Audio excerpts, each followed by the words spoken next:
Punch a hole in the nighttime, yes. I climb to the window and down to the street. I'm shining like a new dime. The downtown trends are full of all those Brooklyn girls. They try so hard to break out of their little worlds. Well, you wave your hand and they scatter like crows.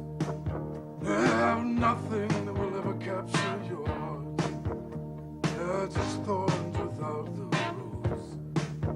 Be careful of them in the dark. Oh, if I was the one you chose to be your only one. Oh, yeah. Can't you hear me now? Can't you hear me now? I see the light. Oh, downtown. Every night it's just the same. Do you know?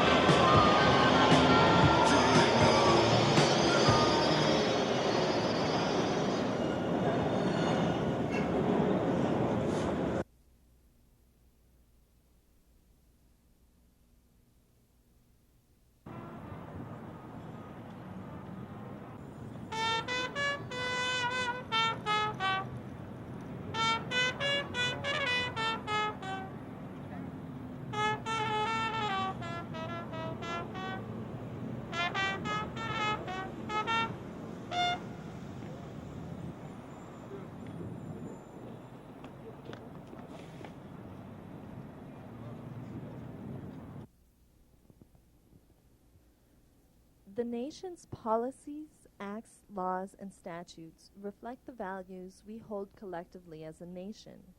Throughout the 226 years of the American Empire, various individuals and movements have worked to shape the direction and prioritize the values reflected in law, and the law has proved fluid enough to accept change. Sometimes when I lay down on the grass in the mall, I close my eyes and I hear the rumble of thousands, perhaps nearly 1 million pairs of feet, and the multitude of voices calling out for equality and peace.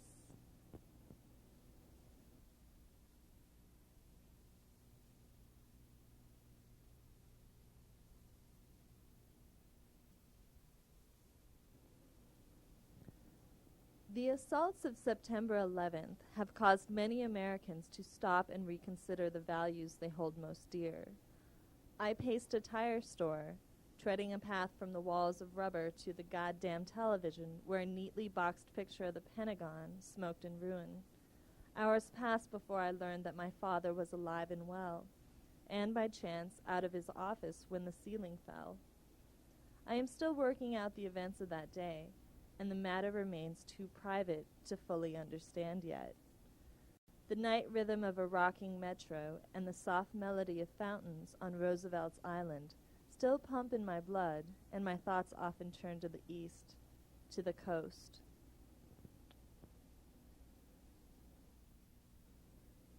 However, most of my life has been spent in various parts of Montana.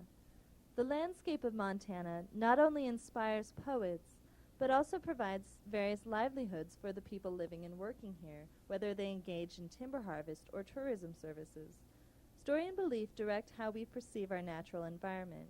However, stories and beliefs and interpretation differ even in the relatively small communities of Montana. For years, our public dialogue regarding the environment has been plagued by a jobs versus the environment dichotomy. This is the story of MEPA, the Montana Environmental Policy Act.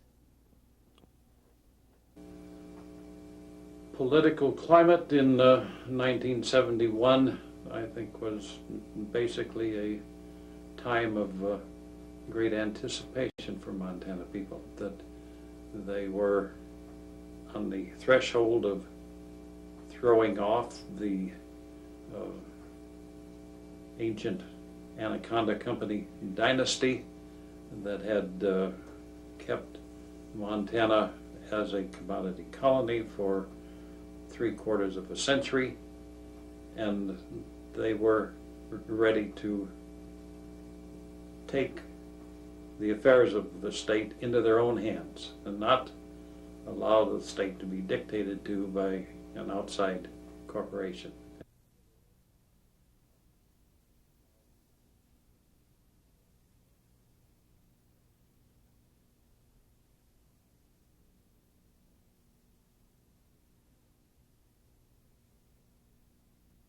Convention of 1972, but it's very interesting when you do go back and look at the Constitution and look at the wide variety of philosophies and people who were involved in that Constitutional Convention, and then you see the law that the Constitution that they developed. You know, everybody wants to stereotype people by political leaning, and there are very surprising speeches and arguments made at that in the Constitutional Convention transcript from people that completely outside the stereotype. And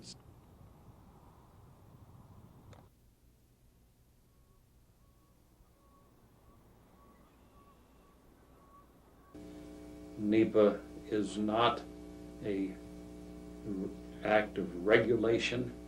There are some people who mistakenly refer to MEPA and as if they had it confused with the EPA, the Environmental Protection Agency, and they refer to the Montana Environmental Protection Act. It is not the Environmental Protection Act, it's the Montana Environmental Policy Act. And as such, it has to do with the policies and the values that we cherish as parents for our children, that all elected officials cherish for their constituents, and that we cherish for our children. in the types of issues and the arena that you're dealing with, the environment, I think that you have to consider all of the issues involved. Just not parts per billion and parts per million, but you have to consider, I guess, the aesthetic. You know, not everything is quantifiable in scientific terms. You know, the Constitution simply says, as one of our inalienable rights, that we are entitled, we have the right to a clean and healthful environment. If we don't have the time or the resources to go out and analyze this for every project that's proposed, what are we going to do? You know, the economist would say, well, you don't want to assume that the value or the importance is zero. You know, that zero is a very precise quantitative measure, and we know that it's wrong. You know, that environmental quality isn't worth nothing to people. And I think that's where the language of MEPA comes in. It's just urging people not to use zero. And so, you know, can you put a number on it? Tom Power can probably put a better number on it. But in terms of a philosophical debate, it is certainly a high calling to say, and for the state to recognize, state agencies to recognize that we not only have that right, but we want to work with you to guarantee that what we do, when we make a decision about a permit or a planned action, that it takes into account the consequences, looks at alternatives, and makes a decision that keeps our environment, and actually it says our human environment, clean and healthful. To me, that's really the gist of MEPA.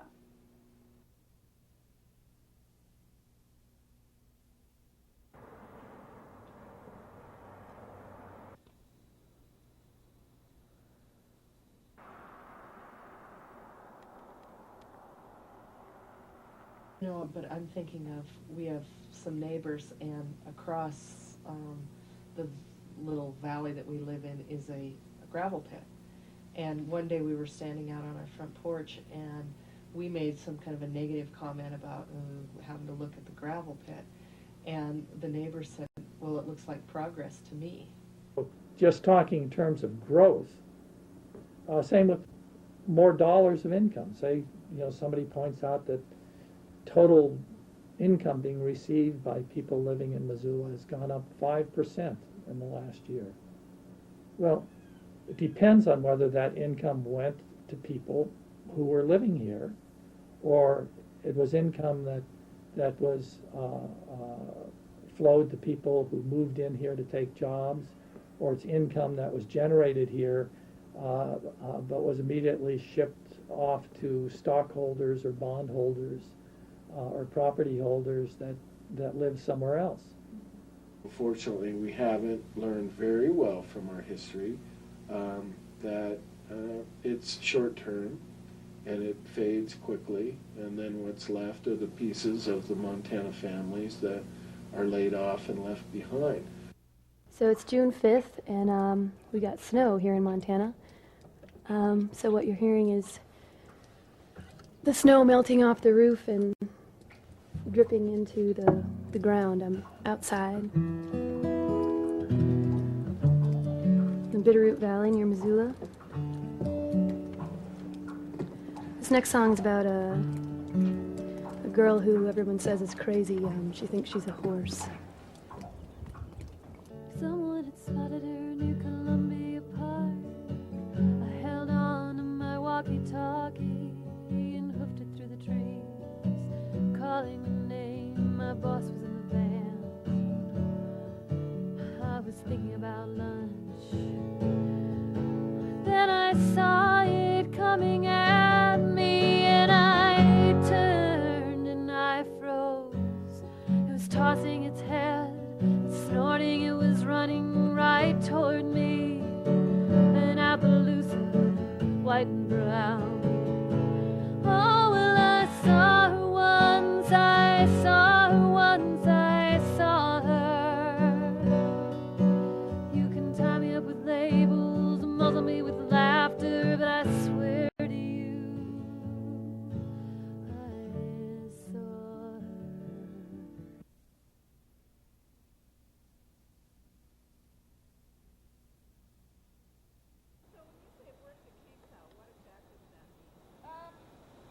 Did you see how much life he had? Yeah. That is, she doesn't have that life.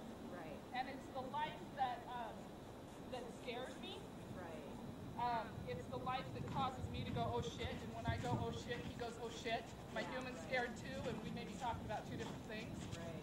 So that's what I want to work out. Is the knife.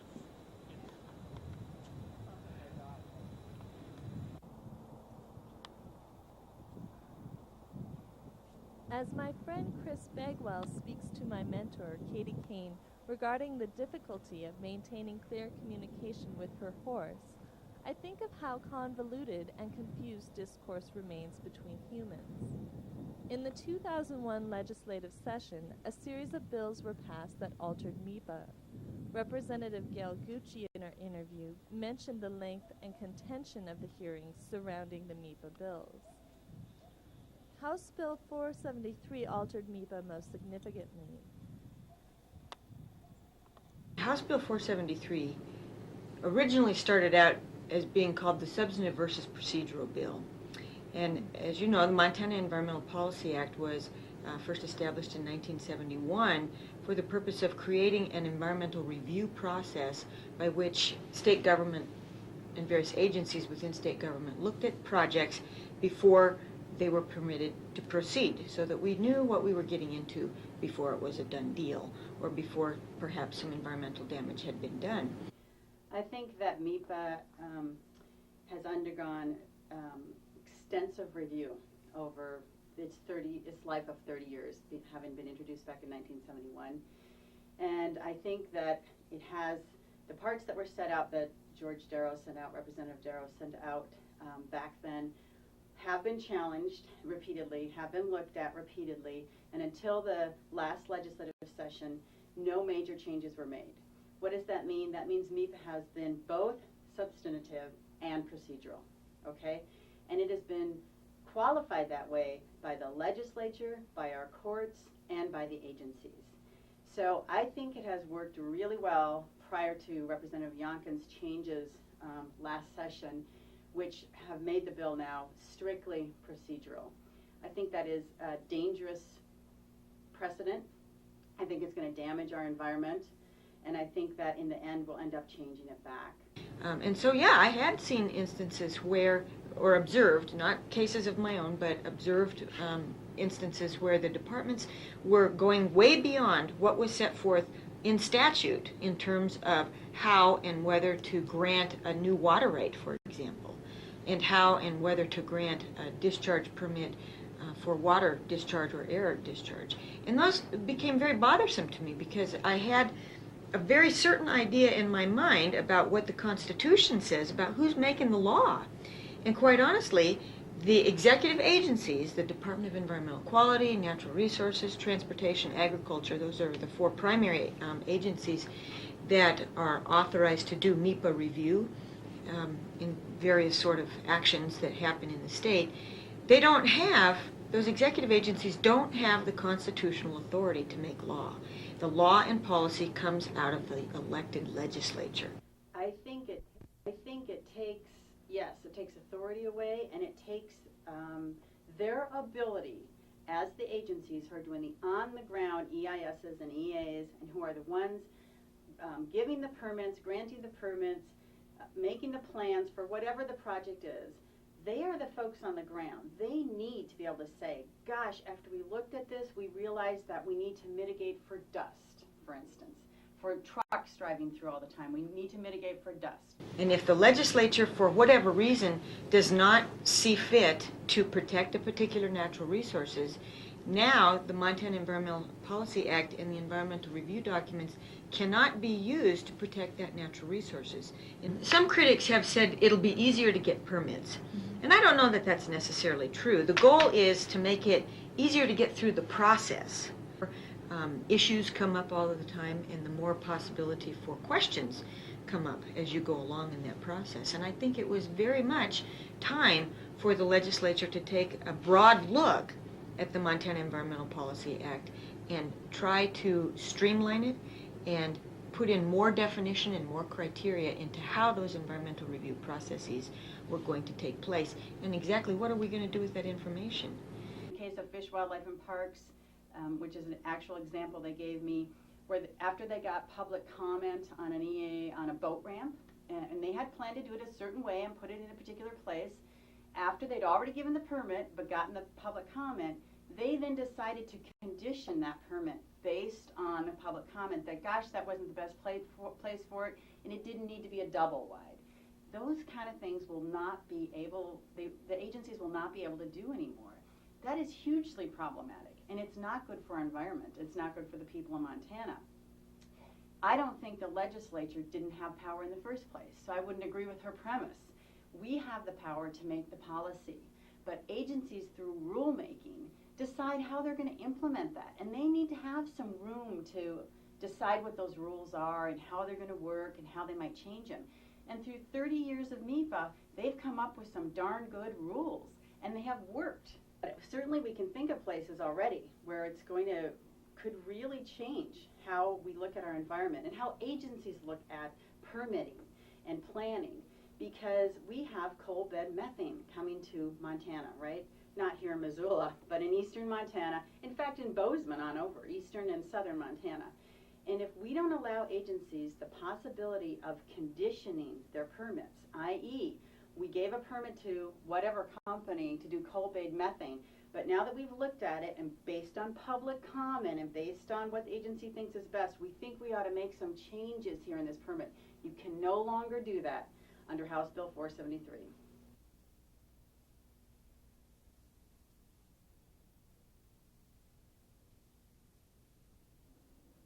The coal bed methane Gail Gucci mentions is headed for the part of Montana where I grew up, Park County. I was relieved that Gail Gucci could provide a specific location for this example. As a Montanan, I am very protective of the valleys, rivers, and ranges that form the basis for my personal story. Although it may seem pointless, Representative Yonkin, a lifetime resident of Bozeman, understood my need for specific locales.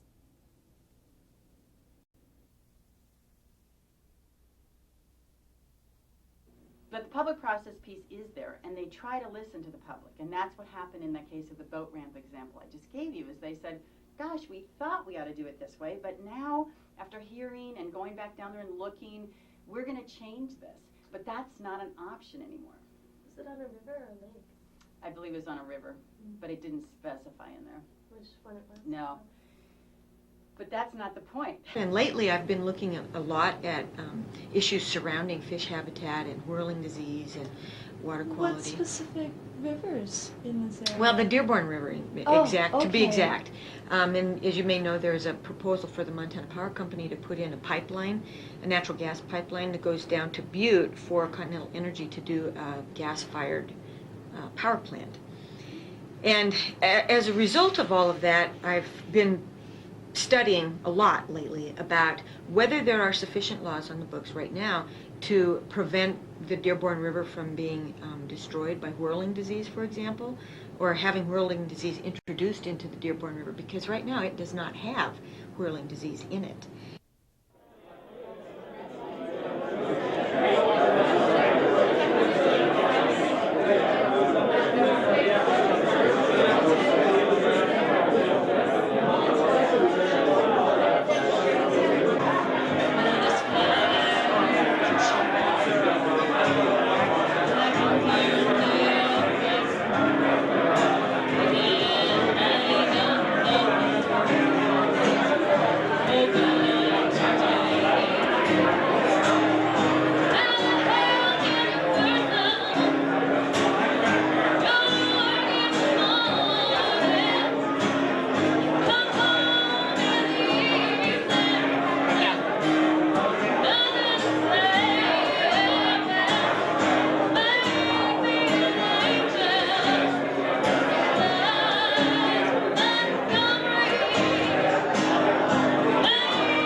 Would you speak a little about how your About how to live in paradise? well, and how your education contributed to a policy which I think reflects some forward thinking as to the kind of values we need to hold as a people, the skills we should be trying to learn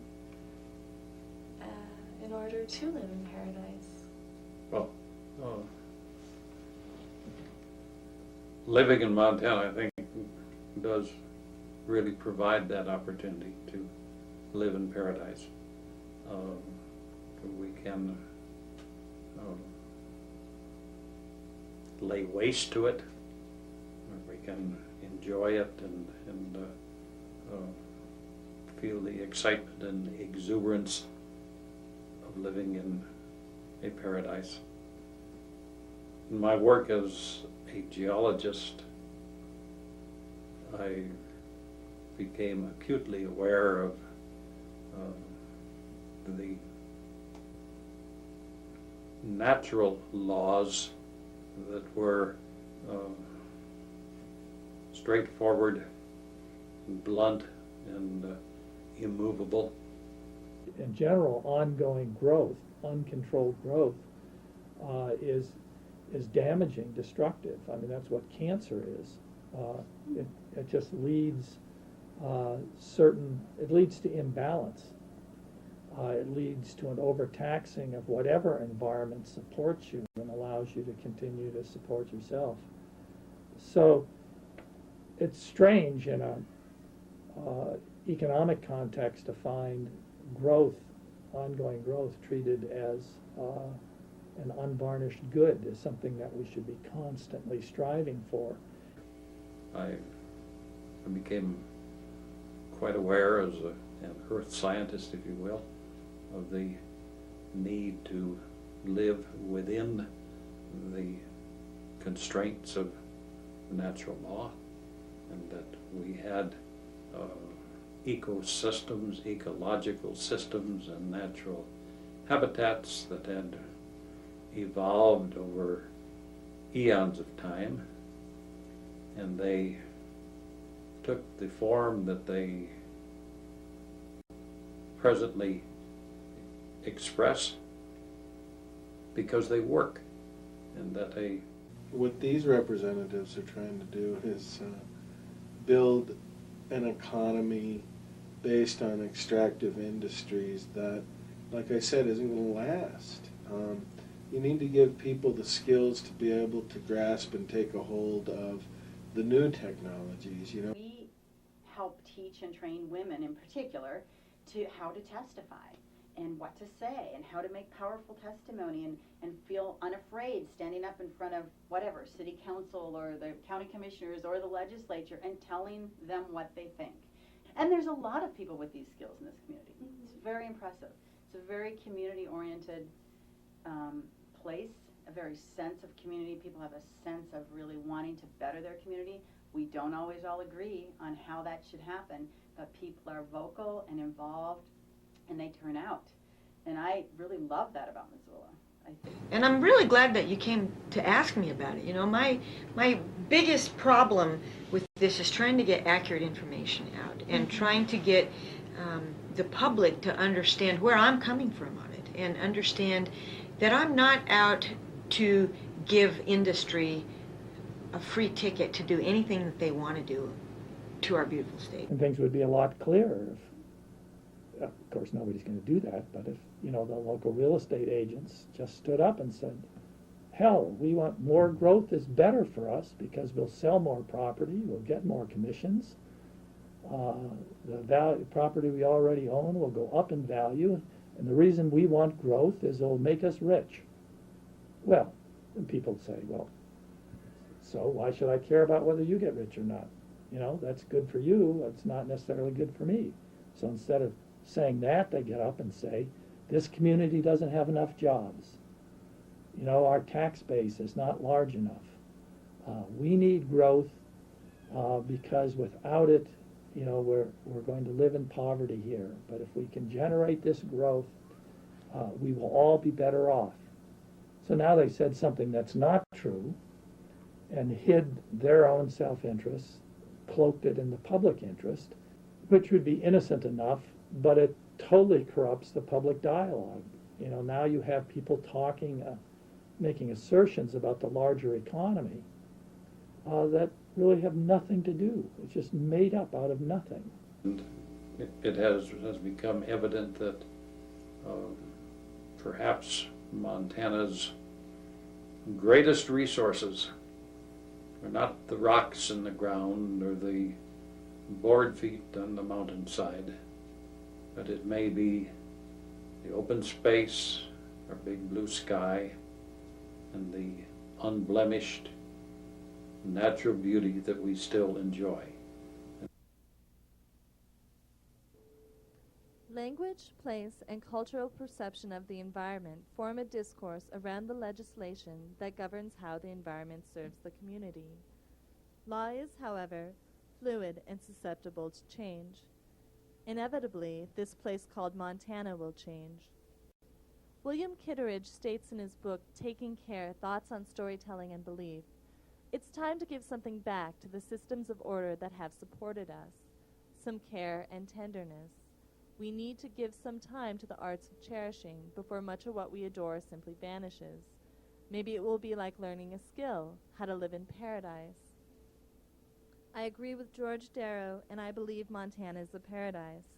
An older woman, very active in the civil rights movement in the 60s, once told me that it was the responsibility of my generation to speak for the environment. I still don't know how to speak in the best interests of the others I cherish, or even if I can. Perhaps I am working on skills that manifest the ways the environment speaks for itself, in a language of natural beauty.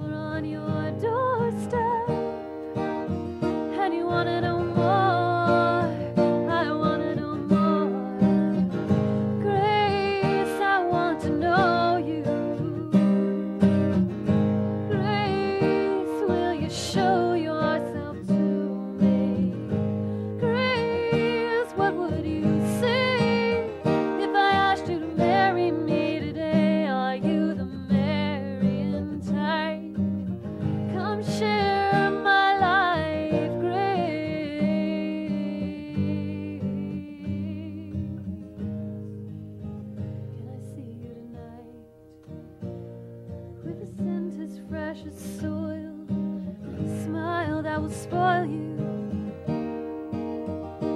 for all others.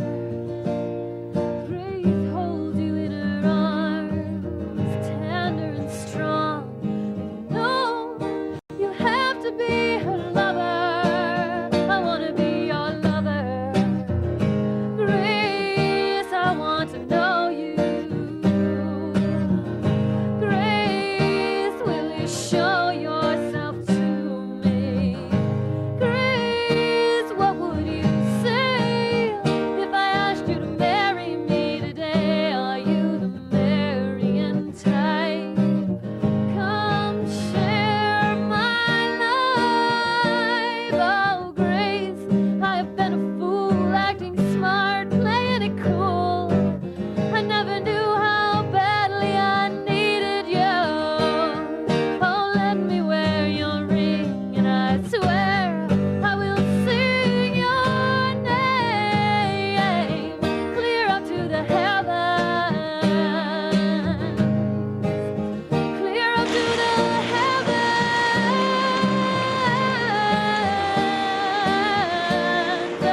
Oh, Grace, what would you say if I asked you to marry me today? Are you marrying type? Come share my life. Oh, Grace. Oh, Grace.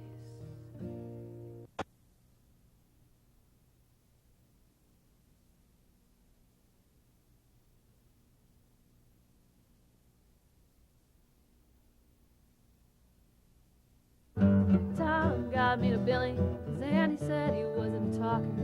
But he told me his boy Levi Drew had died at 15. Aurora danced in Wyoming as the moon followed the sun. Then, when I asked him if he'd like to go, he said they wouldn't have to ask me twice. So wash off the road grease, turn down the bed sheets. Maybe the road's not the only place where freedom reigns.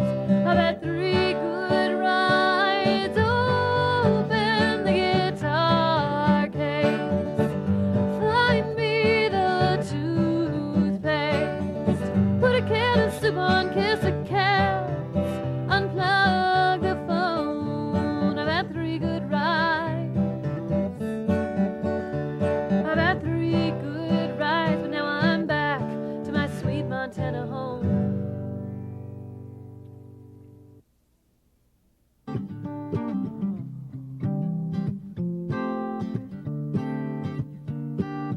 You stumble in one night, you just left a lover, came home to find another, turning on the light. Well, she's got you now, she won't let you breathe, digging deeper inside, and you don't know how you will ever leave. Better let her go in her afterglow. Wanna ride its spin, still the Playboy plays just fine.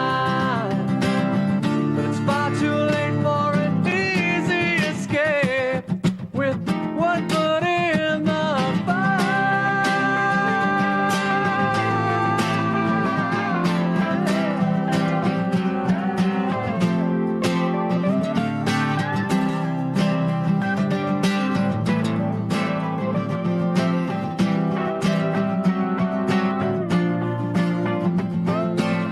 No matter where you are, she holds all the cards. Well, she's got you